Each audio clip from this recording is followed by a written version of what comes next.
სულხან საბა ორბელიანი. გრძნეული აქიმი. ტექსტი ნათარგმნია ხელოვნური ინტელექტის მიერ. ერთმა გრძნეულმა ექიმმა შეგირდი აიყვანა, გაწვრთნა და უცხო გრძნეულებები ასწავლა. ორივენი ინდუელები იყვნენ. შეგირდი მეფის ქალაქში მივიდა. ერთი ჭაბუკი ნახა, დიდად მოეწონა, კარგი და ახოვანი კაცი იყო, მაგრამ ძალიან გაყვითლებულიყო, გამხდარიყო. ეშხიანობა მოშლოდა და ვარდი ზაფრანად გადაქცეულიყო. ექიმის შეგირდმა ჰკითხა, რა გჭირს, ძმაო, რა სენი შექვია? მე მოგარჩენო.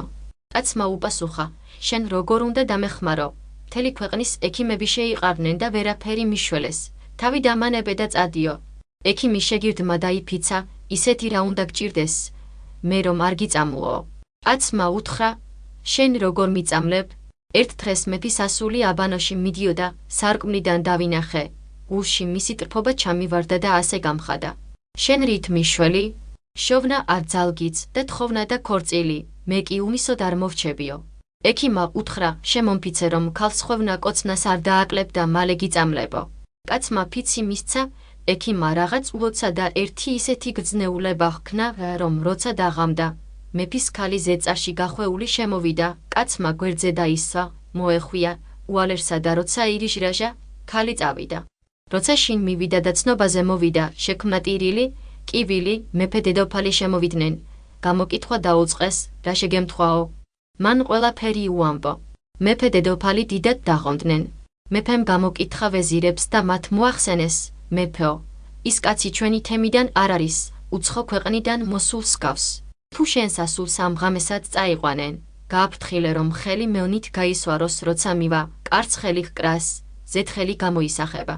ხვალ მოვძებნოთ, რომელ კარზეც მეონიანი ხელი იქნება, იმ სახლის პატრონი შევიპყროთ და რაც გენებოთ, უქენითო. ასეც მოიქცნენ. იმ ღამეს წავიდა ქალი და კარი მევნით დასვარა. გათენდა დილა. ექიმმა უთხრა ჭაბუკს, შვილო, ცუდია. თუ ჩვენი საქმე გაიგეს, გარეთ გადი და ნახე. ჩვენს კარმიდამოზე რამე ნიშანი არ იყოსო. გამოვიდა ჭაბუკი და კარზე მევნიანი ხელი ნახა. შევიდა და ექიმს უთხრა. ექიმმა რაღაც შეულოცა და ქალაქის ყველა სახლის კარზე მევნიანი ხელი გამოისახა. ვეზირებმა მრავალი ჯოხებით შეიარაღებული კაცები გაგზავნეს ხელის აწეფრად. წამოვიდა ვეზირი და თავისავე სახლის კარზე გამოსახული ხელი ნახა. გაუკვირდა და შეშინდა. მივიდა მეფის კარს და ხელი იქაც ნახა, რაც კარი გაიარა. ყველგან ხელი იყო გამოსახული. მივიდა მეფესთან და მოახსენა, თქვენს ასულს ამაღამ ქალაქი სულ დაუვლიაო. დაიწყეს ბჭობა და თქვეს, ამ ღამეს ხელმანდილში ფეტვი ჩაიყაროს, ძირი გაუხვიდოს. ფეტვი დაიბნევა, ხვალ კვალს მიყვეთ და ვიპოვითო. ასეც მოიქცნენ. მეორეს დღეს გამოვიდა ჭაბუკი, ფეტვი ნახა და ექიმს უთხრა, ჩვენს კარზე ფეტვი მოვფანდავთო. ექიმმა ისევ გრძნეულებას მიმართა, შეულოცა, მოფრინდა მრავალი ჭივჭავი და ფეტვის სრულებით აკენკეს. როცა ვეზირებმა ამ გზით ვერაფერს მიაღწიეს, ქალი ვაჟად მოკაზმეს, 20 კაცი გაატანეს, მოედნის გარშემოსვლა დააწყებინეს და უთხრეს, სადაც ის კაცი ნახო, ხომ იცნობდა უთხარი ამ კაცებს და შეიპყრობენო. დაიწყეს სვლა და ქალმა მართლაც დაინახა და იცნო ჭაბუკი, რომელიც ბაზართა ჭდა. ექიმი იქ არ იყო. ჭაბუკი შეიპყრეს და მეფეს მიგვარეს. მეფემ ბრძანა, ეს კაცი ძელზე ჩამოვკიდეთ, ყოველი კაცი გამოვიდეს. თოფი და ისარი დაუშინონ და ზედ ძელზე დააკლანო. გამოვიდა ყოველი კაცი და მათთან ერთად ექიმიც.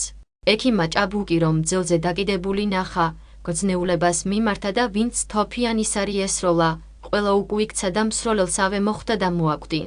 ამოსწყდა მეფის მრავალი ჯარისკაცი.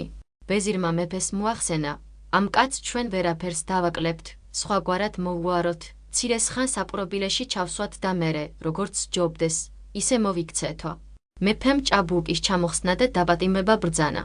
მივიდა ექიმი, ცველს ერთი ფლური მისცა და უთხრა, კაცი ჩემი მოვალია, კარი გამიღე, შევალ და ვნახავ, ფული არ დამეკარგოს, მერე გამოვალო. ცველმა შეუშვა ექიმი კარი გარედან დაკეტა, გასაღების აქამრეზე დაიკიდა და წავიდა. როცა დარუნდა და კარი გააღო, ნახა რომ საპატიმრო სახლი წალკოტად გადაქცეულიყო. თურმე ექიმს გრძნეულებისთვის მიემართა და საპატიმროში მრავალი საუცხო ხეხილი იდგა, უცხო ყვავილები ყვაოდნენ. გარემო კეთილსურნელი იდგა. აუზები წყლით იყო სავსე და ორი კაცნი მაღლა ოქროს ტახტზე ისხდნენ. ცოლმა კარი ეგრევე დახურა, მივიდა და ყველაფერი ვეზირს უამბო. ვეზირმა მეფეს მოახსენა, მათგან დასაჭერია, წავიდეთ, ვნახოთო. მივიდნენ მეფე და ვაზირი. შევიდნენ საპატიმროში და ყველაფერი რაც ნახეს, მონათხრობზე უკეთესი და ქების ღირსი იყო. აუზის პირას ერთი ატამი იდგა. მეფე მისი ჭამა ინება, დაკრიფა და იქვე ჩამოჯდა. ვიდრე მეფე ერთ ატამს გაფცქმნიდა, ვეზირმა პირზე წყალი შეისხა და ქალად გადაიქცა. ვითომ ვიღაც კაცის ცოლი იყო, მოვიდა მისი ქმარი, აგინა და წაიყვანა. ქალი დაორსულდა, ვაჟი ეყოლალ ყმამ ფეხი აიდგა. ქალს ისევ ვეზირის გონება ჰქონდა. წამოვიდა საპატიმროში, ვაჟიც თან მოჰყვა და ისევ კაცად გადაიქცა. მეფეს ჯერ ატამიც არ გაებცქვნა. ვეზირმა ჰკითხა, ეგ ატამიც ლევანდელია თუ შარშანდელიო? მეფემ უთხრა, რას ამბობ, ახლა არ შემოვედითო? ვეზირი შეეკამათა, ქალად გადაქცევის ამბავი და ღმის დაბადება უამბო. გაუკვირდათ და თქვეს, რადგან ვერაფერს გავხდით, მეფის ასული ამ ჭაბუკ შევთოთ და ვეზირის ექიმსო. ქორწილი გადაუხადეს და კარგად მოილხნეს. გავიდა ხანი. ვეზირს წყენა არ დავიწყებოდა და თავის ქალს უთხრა, როცა ექიმი შენთან დაწვება და დასაბანად წყალს გაათბობს, ვიდრე იბანდეს, მაცნობეო. როცა ექიმმა წყალი გაათბო, ცოლმა დაუქცია და მამას აცნობა. ექიმის გრძნეულებამ ვეღა გაჭირა და შეიპრეს. ვეზირი მივიდა მეფესთან და ორივეს დახოცა გადაწყვიტეს. მეფემ თავის ქალს კითხა, მაგრამ მან უარი თქვა, რადგან ერთავს კაცს მიმეცი, მე აღარ ვიკადრებ მის გამოცვლასო. მეფის ქალმა ჭაბუკი არ მოაკვლევინა და ექიმზე ზოგმა თქვა, მოკლესო და ზოგმა არ მოუკლავთ, გამოაძევესო. მოკლად პუვილი აღმოჩნდა და გამოძევება მართალი. როცა ექიმის მასწავლებელმა თავის შეგირდის გრძნეულებები შეიტყო, გაწყდა თავის შეგირდზე და მის მოსაკლავად წავიდა, უარეს საქმეს იზამსო. ექიმს უამბეს, შენი მასწავლებელი მოვიდა და სიკვდილს გიპირებსო. შეგირდი შეშინდა, ტრედად იქცა და გაფრინდა, მასწავლებელი შავარდნად იქცა და გამოედევნა. ახლოს ჩინეთის მეფე ნადირობდა, შეგირდი გვირგვინად იქცა და თავზე დაეხურა. შექმნა ციხარული, ზეციდან გვირგვინი გვიწყალბესო. მასწავლებელი მეჭიანურად იქცა და მივიდა. მეფე სუფრაზე იჯდა, მასწავლებელმა ჭიანურზე ტკბილად დაამღერა. ჰითხეს, სადაური ხარო? მან უპასუხა, საიდანაც გვირგვინი მოვიდა, მეც იქაური ვარო. უფრო გაიხარეს. მეჭიანურემ მეფეს აფიცა, რადგან ორივე ერთი ადგილიდან მოსულ ვართ, მაგ გვირგვინის თავზე მაკოცნინეო. როგორც კი მეფემ გვირგვინის კოცნა ბრძანა, გვირგვინი ბროწეულად იქცა, ჩამოვარდა, გასკდა და მარცვლები გაიფანდა. მასწავლებელი მამლად იქცა და მარცვალს კენკვა დაუწყო. ყველა გაშტერდა ბროწეულის ქერქიდან კაცი გამოძურა და მეფეს მუხლს მოეღვია, მიშველე რამე, ჩემი მასწავლებელია და მკლავსო. მამალიც მაშინვე მასწავლებლად გადაიქცა. შეიქმნა გამოკითხვა და მეფემ ყველაფერი შეიტყო. შეგირდს აღთქმა დაადებინეს, რომ გრძნეულებები აღარ აქნაო, მაგრამ მისი სიკვდილი უფრო დამაჯერებელია, ვიდრე ის, რომ ამგვარი გრძნეულებები არ იქნება.